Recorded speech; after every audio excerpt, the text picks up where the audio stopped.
Hey everybody, this is the curator from Tumblr.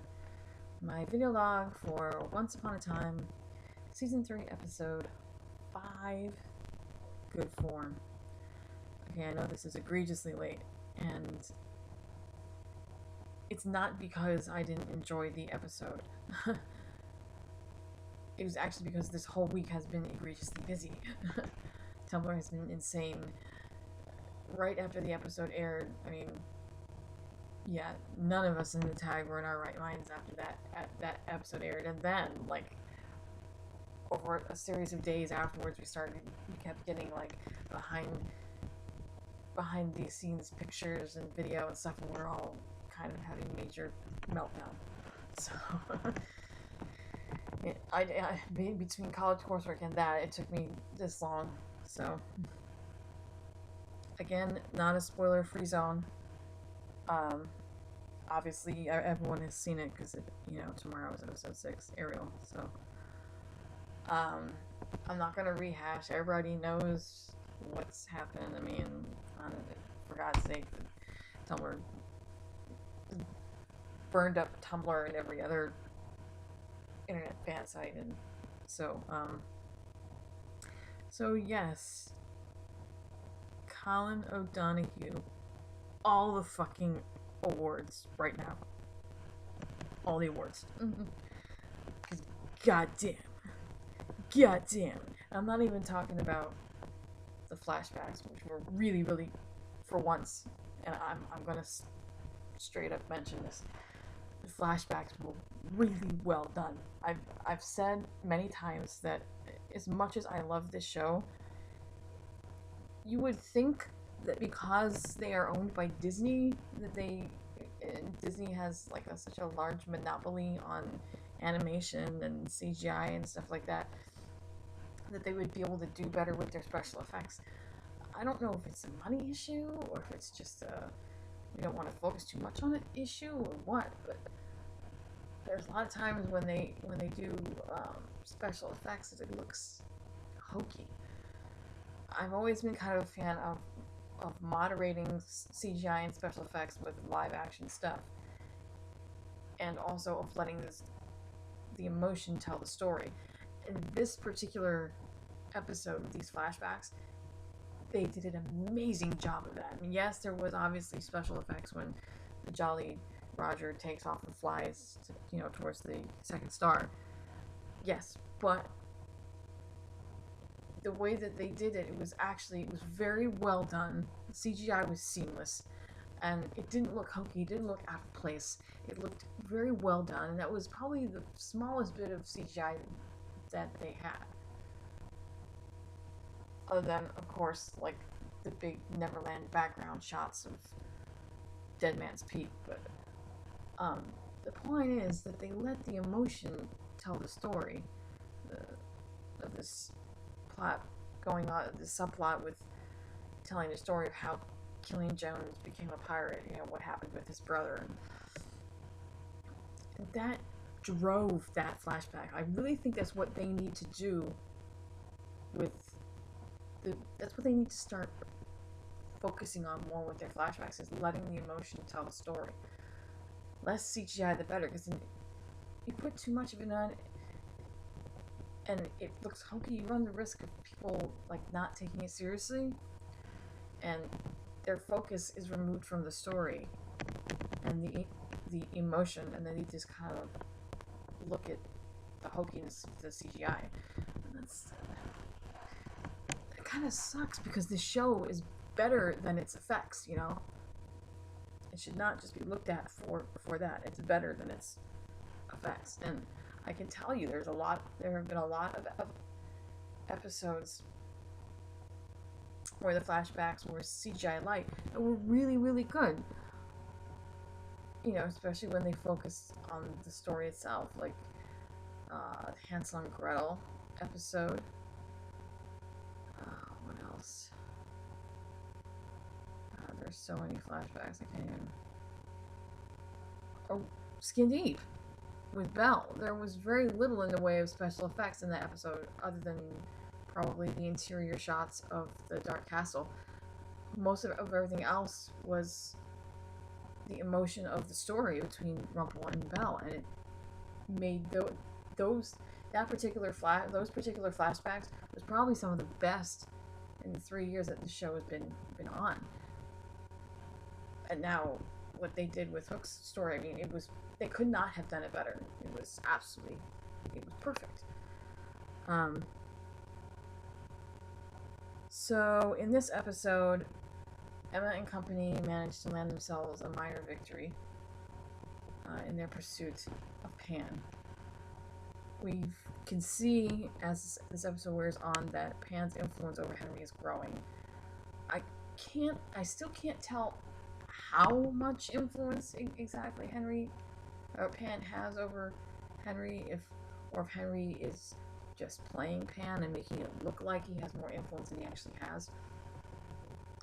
A lot of people said that when that lost boy whose heart was ripped out by Regina, when he gave Henry the mirror so that he could talk to his mother's and his grandmother, he seemed hesitant to believe that it was real. Now that obviously is a product of the way that Pan's been messing with his mind. But even after he believed that it really was them, and he knew that they were in Neverland trying to find him, he wasn't as enthusiastic about it as you would think. Knowing Henry, he would go like, "Oh my God, you're here! Thank you! I love you so much!" But he was very subdued, and it lends one to speculate that Pan might have more control over him than even he knows. I'm pretty sure that by the time that Emma gets to Henry, that it's not just going to be a battle against Pan and the Lost Boys for Henry's fate. It's going to be her having to convince Henry that he's not lost, and that he doesn't belong there, that he belongs in Storybrooke, that he needs to come home. I mean, Pan swore it, that he was going to make her an orphan, and wind up turning Henry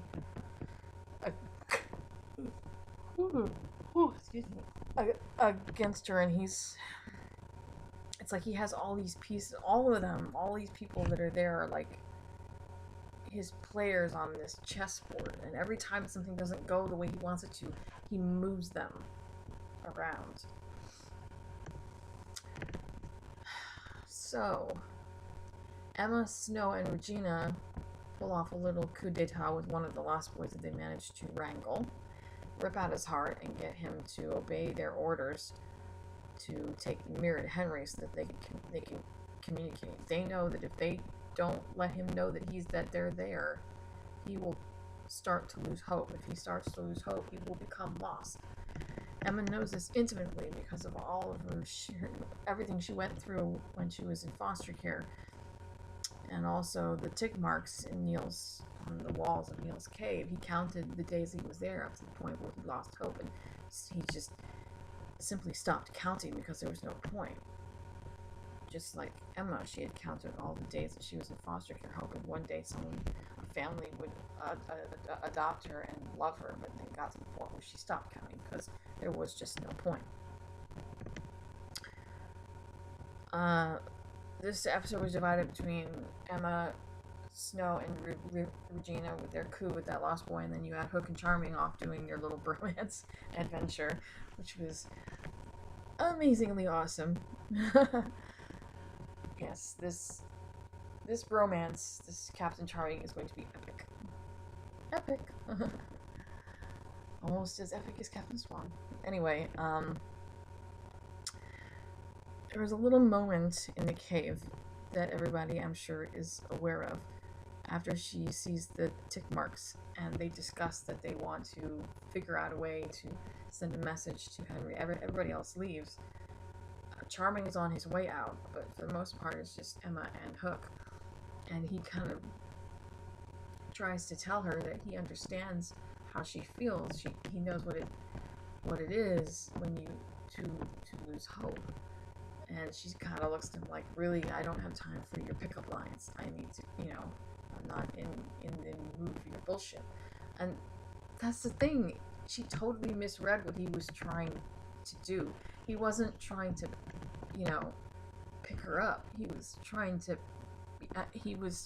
show that he was empathetic, that he was sympathetic to her plight, that he understood what she was going through. I mean, he was genuinely being sincere, but, you know, I guess it was ill-timed. I mean, it's obvious, judging by the fact that they're still in the cave at the beginning of this episode, that it takes place right after episode 4, which means she just had that mental breakdown with her parents about, you know, about Neil, and, you know, so mentally, I don't think she was prepared for that. It was just ill-timed. Not ill-conceived, just ill-timed. But by the end of the episode, she does realize, you know, that he was sincere in what he was saying.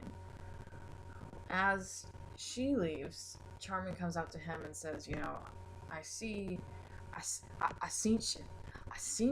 I know what you're doing, and it's not gonna happen.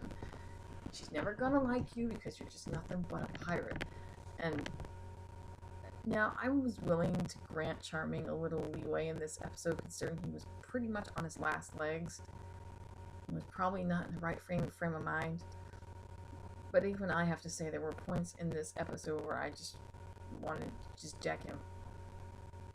More than that, I wanted to lay him the fuck out. Because Killian has gone above and beyond. I mean, he has, from the moment that he set foot back on in that realm, he was risking his life. Obviously, whatever it is between him and Pan did not end well when he left. He had said that he had to get permission from Pan to leave. No one leaves that realm without Pan's say. So whatever went down between them was not good. He knows very well that his life is pretty much forfeit with him being there. And especially him getting in the way of whatever Pan's designs are on Henry. He is bent over backwards. He has taken everybody's bullshit, including Snow's, Charming's, and Regina's especially.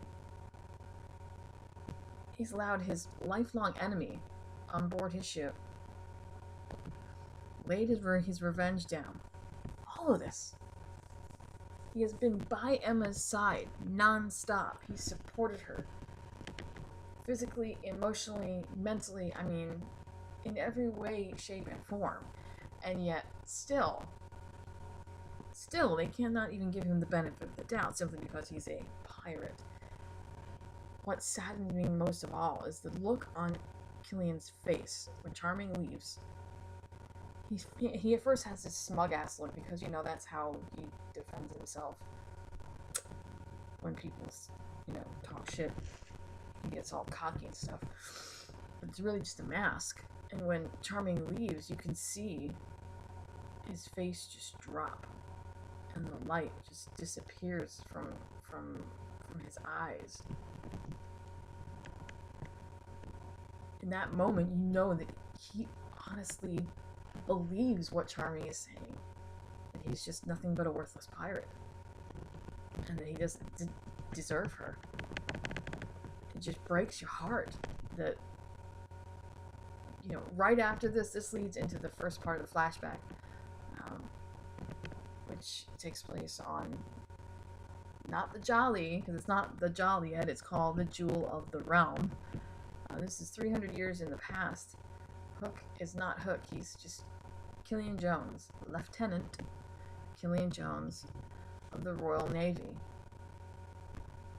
Prim, proper, buttoned, clean, good form, no rum, everything. I mean, complete 180 opposite from what he is now. He was totally Joe Blow Navy. And he's very, very different. And I have to applaud Colin for being able to find a way to separate both sides of Killian's persona. Because in actuality, by seeing this flashback, there's actually 3 different parts of this one man. There is Killian Jones, who is the Killian that we know now. There is Captain Hook, And then there is Lieutenant Killian Jones, who is the uptight, stick up his ass Navy man, you know.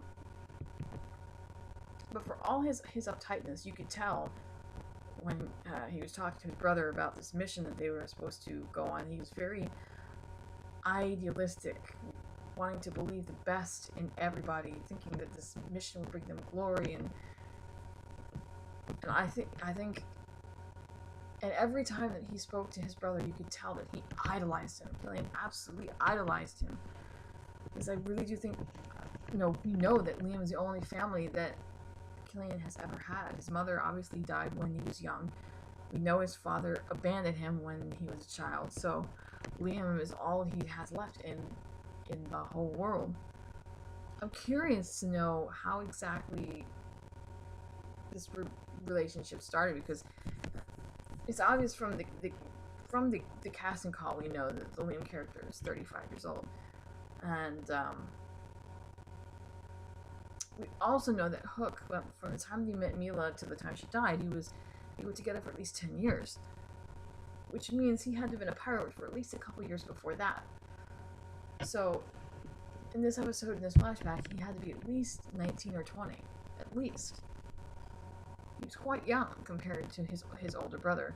So I don't know if Liam is half brother or what. I'm trying to figure out if Liam was there when the father abandoned Killian, because he made it sound like he was alone, which lends me to believe that Liam was already in the Navy at the time that this happened, and Navy found him later. It's possible. I don't know. It's weird. He wore this this outfit. He was trying so hard to be prim, proper, perfect Lieutenant Jones, but it never quite seemed to fit him. You know, even when you look at the clothes that he was wearing, like literally, the clothes did not seem to fit him. Like they were a little bit big, and it just didn't seem right. I don't think he was ever meant to be Navy. I think he was always meant to be a pirate. As idealistic as he was, he obviously had a very highly developed sense of honor and morals that not even his brothers shared, because he could see things in a way that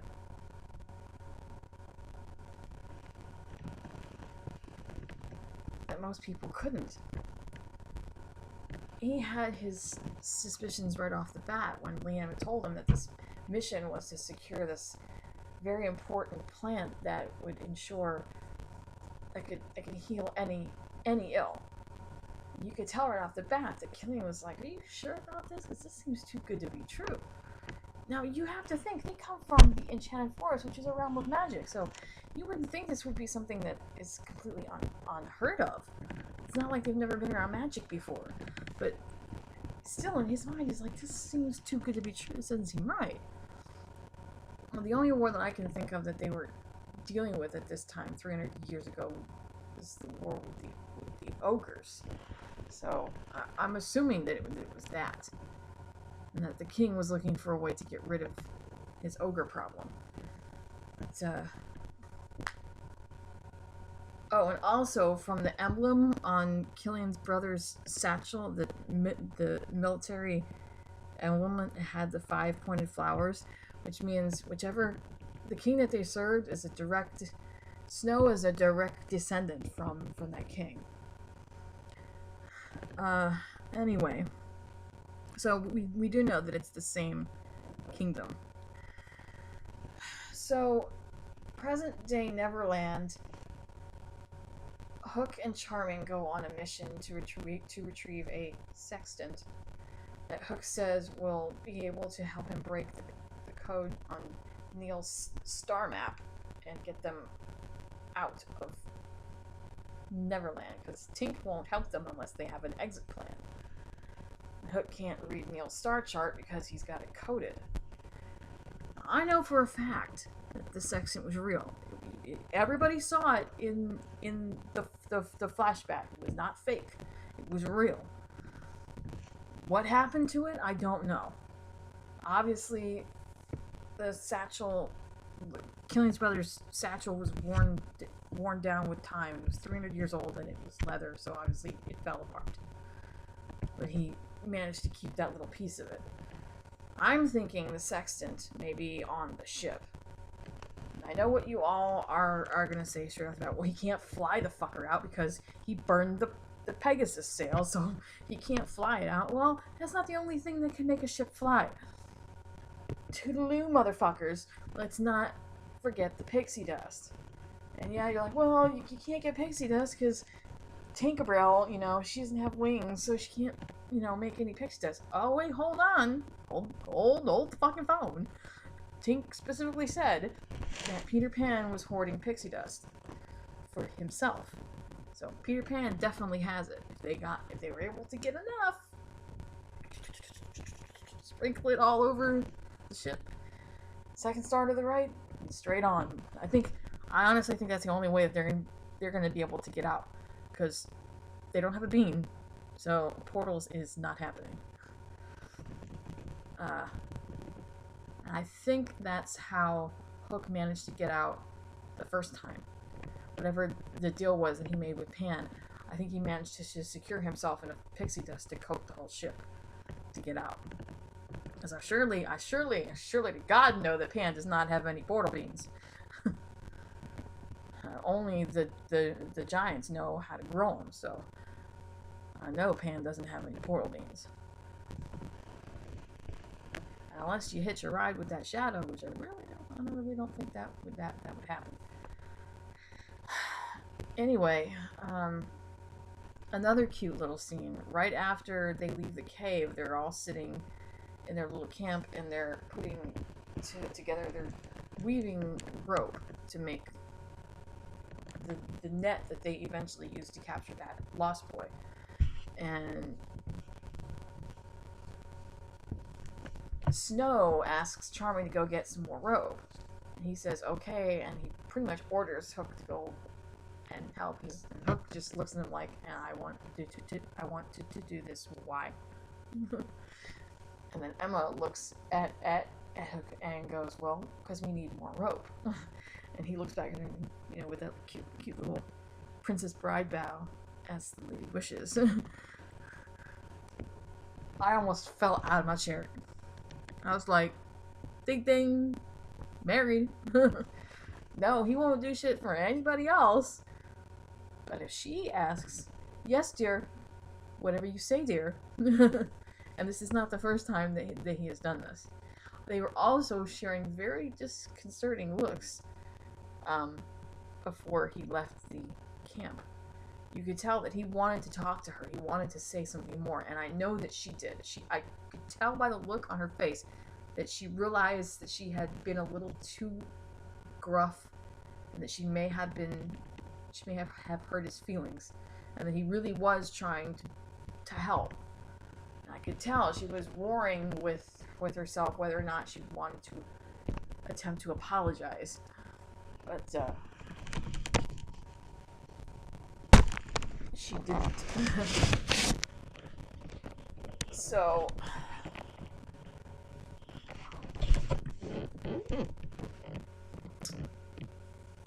Hook and Charming go off, and it is readily apparent as they're making this trek that Charming is not doing well at all. You can see beads of sweat breaking out on his brow, and he's having a hard time walking and breathing. Hook has already cottoned on to this fact, and he tries again to say, you really should tell them you don't have very much time left, maybe days. They need to know what is going on. And he's adamant, no, it's selfish, I'm not going to do that, blah, blah. And they have a little conversation about brothers. Apparently, Charming says that Killian reminds him of his brother James. He was a thief and a liar. And Killian says that Charming reminds him of Liam, because he was a stubborn ass. Yes, the beginning flutters of the Captain Charming bromance. um, and this is when Charming takes the opportunity to be Daddy Charming and says to him, "Stay away from my daughter." Charming's not stupid. He caught all of those looks, and he probably caught a whole bunch of looks even before that. He could tell that Hook was watching Emma, that he constantly has his eyes on Emma, and he doesn't like it. So, of course, he does the whole warning off thing, and, you know, what really impressed me is the major difference between Hook and Neil. Hook said straight off the bat, you know, she's old enough to take care of herself. She doesn't need your parenting. She can choose for herself who she wants to be with. You know, Neil would have probably made some catty comment like, well, you know, we're just trying to do what's, you know, I love her and blah blah. He would have tried to defend himself rather than her, because that's how Neil sees things. But Hook,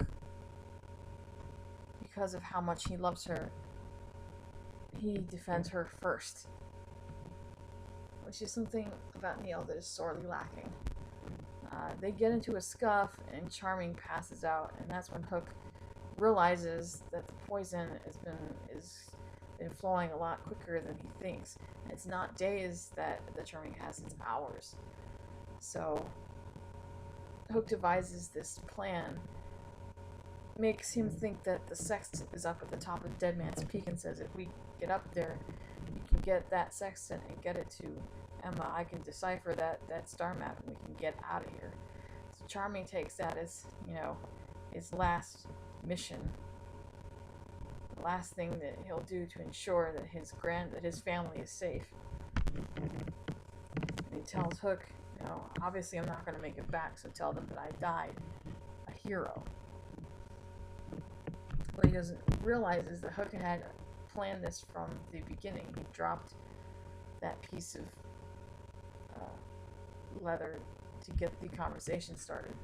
The sextant isn't up there, but the spring that has the magical water is.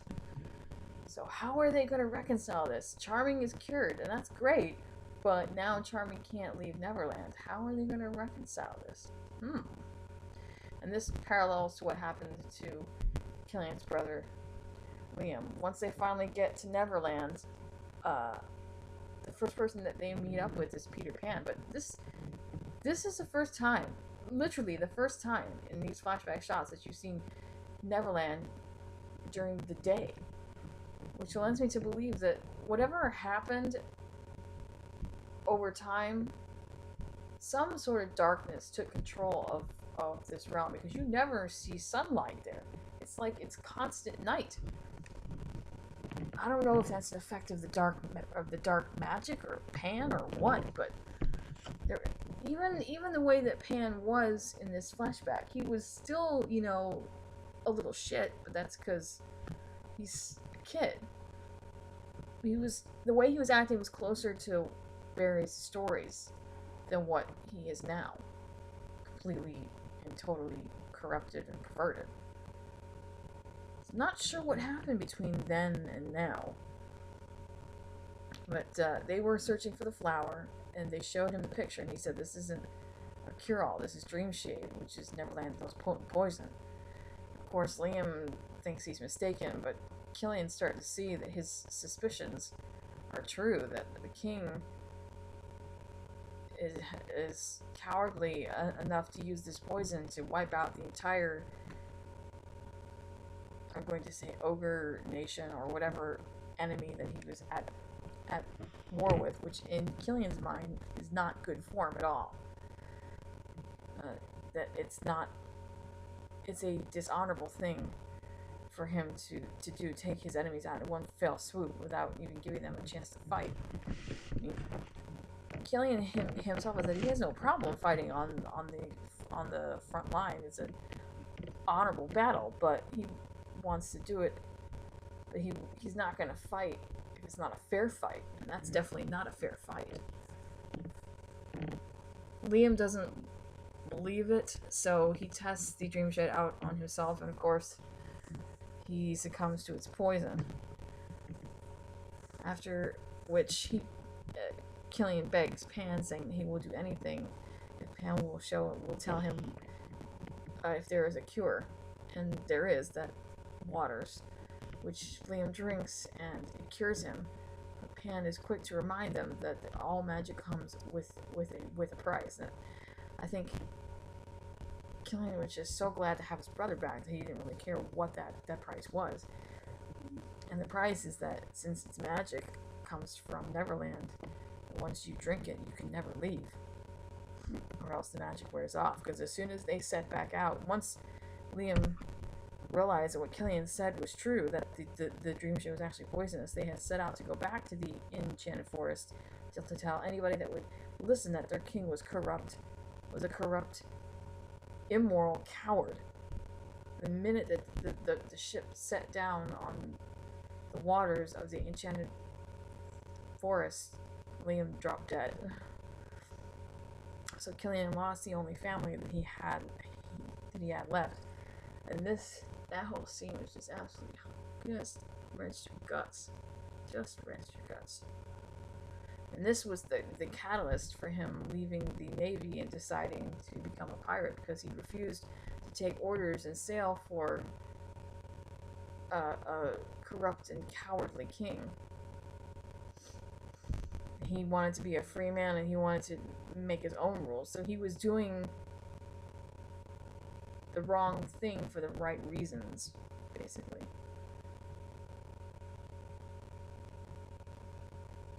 He became a pirate out of a sense of honor and a sense of,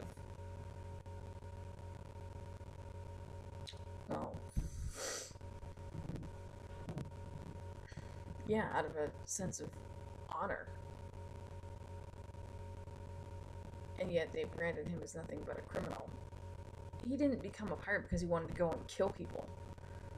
He did it because he didn't want to be stuck under the thumb of the corrupt king that caused his brother's death. And so he plundered and pillaged every ship in the kingdom that he could find. Until, I'm assuming, he met Mila.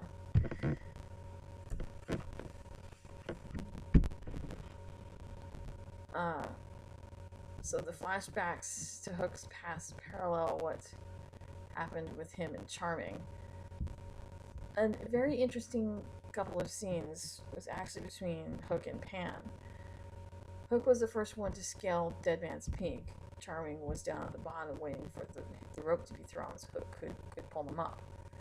Pan appears to Hook right as he scales Dead Man's Peak and says, "Hold off, don't pull him up just yet, I want to talk." And he tries to convince Hook to come back under his employ. Apparently, Hook used to work for Pan at some point, which doesn't surprise me. Although I don't think that Killian did it out of a great sense of loyalty to Pan. I think he did it because he didn't want to die. He was thinking of his own best interests. But anyway, Pan says that he wants Hook to kill Charming. He wants Hook to bed his hook into Charming's chest, into his heart, and kill him to prove he's loyal. And to sweeten the pot, he says, "If you work for me, I will give you free passage out of this realm." And he's like, "No." Are you kidding? I'm not. No. But to sweeten the deal, he says, "I will grant you passage and I will let you leave with one person, Emma." Apparently, Pan has picked up on Killian's feelings for her. And he really honestly believed that Killian was going to take the offer up, sail away with Emma and let everyone else die. But see, that's the difference between Pan and Killian, and a boy and a man. Pan has no real preconceived notions of how love works. he doesn't understand it. He didn't grasp the fact that Killian loves Emma so much and so deeply that her happiness means more to him than his own. He willingly stay there, risking his own life, and save her father's life because her happiness means that much. This is what Hook didn't, or not Hook. This is what Pan didn't grasp. So Hook never agreed to the offer, but Charming heard him talking and thought that he did. And they got in another fight, and Hook had to knock him out and to give himself enough time to hack away all of the dream shit. And Colin, love you in the mask. Very ninja. Bloody hell. Yeah, we know you didn't have fun. He had to hack his way through the dream shade to get to the water. And I'm glad that they made a point of showing us that Hook explained. He made sure to explain to Charming first before Charming drank from that water that if he drank it, he would never be able to leave. There's no question there. Hook told him everything, so if it does come out that they find out that this happened, they can't blame Hook. Can't blame him. He did nothing wrong. He gave him the option. He gave him the choice. Charming chose. Period. So they get back to the encampment, and Emma and Mary Margaret and Snow had a chance to talk with Henry for a few seconds, but it wasn't much. But it was more than they once had. And at least Henry now knows that his family's there, and he'll be able to have some faith. But they're starting to be afraid that he is becoming ruthless. I don't know. Yes, the boy Henry cut that lost boy's face, but he was being goaded. Let's be honest. He was being goaded. So they come back, and there's the toast, which was cute. But the look on Killian's face when Charming was toasting him and giving him that credit, you could tell how much it meant to him. Obviously, he doesn't get toasted to or given credit to things like that. It's one thing when your pirate crew is boasting about places that you pillaged and plundered, but when you actually do a good and decent thing, and someone toasts you and gives you credit and says that you're not so bad of a guy, you could tell he was very shy about it. He was like, but it meant the world to him. I'm not gonna go into the kiss. Everyone knows about it. That was spoiled a week before the episode even aired, so we got all the flails out about the kiss. But yeah, it wasn't emotional blackmail. He didn't force her. He didn't even touch her. So all those arguments, bye-bye. And this whole episode shot down so many freaking arguments against Hook. I can't even fucking tell you. Arguments that Hook is a misogynist? Wrong. Because he's backed her up every single time. And has never been against her taking charge. So many arguments got shot down here. Unbelievably so. I can't even tell you.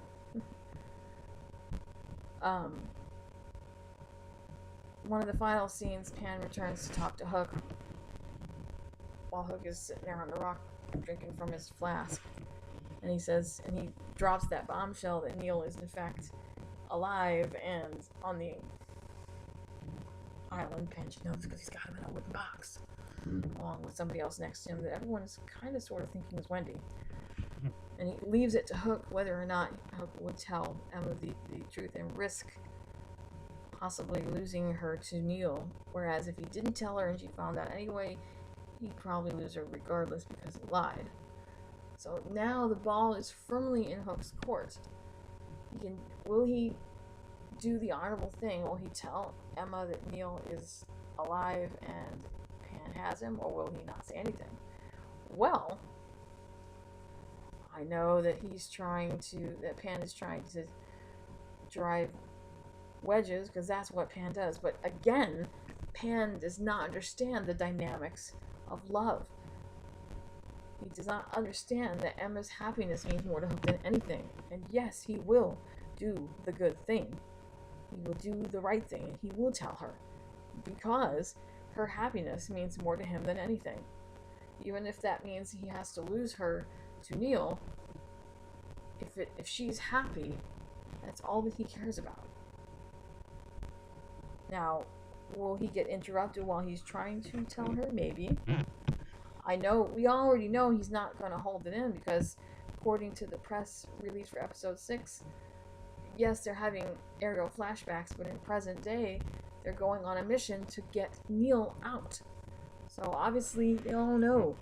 Which means Hook probably said something. Yay for my baby! My baby! Good, honorable sailor man. Yay! Woo.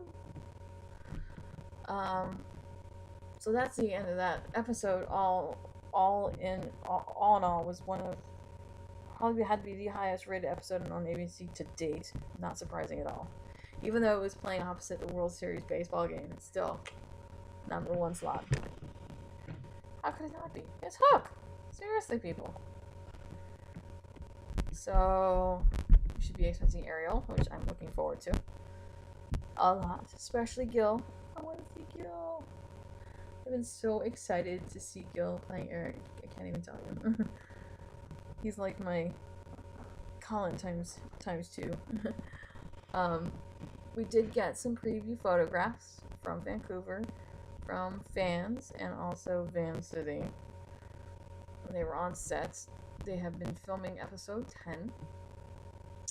There was a couple scenes where Emma and Hook, there were scenes of them coming, the ship pulling into the pier, and everybody stepping off onto the pier. Regina, Snow, Charming, Emma, Henry, the dwarf, everybody was there to greet them. But what really got to us was, oh my fucking god, Hook's with them, bitches! Aside from the fact that Wendy's also there, and Neil and Tink. Well, we kind of knew Tink was probably coming. You know, obviously Neil. We did not know that Wendy was there, but that kind of reinforces our speculation that the person in the other cage next to Neil is Wendy. How she managed to remain that young, I don't know, unless he came back and got her not long after Neil disappeared. But anyway, that's another story for another time. Fact is, Hook is in Storybook, which means he makes it back alive, which means no sacrificing of his life in Neverland, no getting his shadow ripped out, no sacrificing himself to save Emma from Peter, no underhanded deals. Just, you made it, and he's standing so close to her in those pictures, it's unfreaking real. Neil is kind of off to the opposite side somewhere, not even paying attention, doing somewhere else, and while they're all staying there talking, Hook is there. It's like he's firmly a part of that family now, but he's looking at her the whole time. And then that little piece of video clip that we got where they were all, it was Tink and Charming and Hook and Emma, they were running out of David's truck into like a side street. Everybody else went first.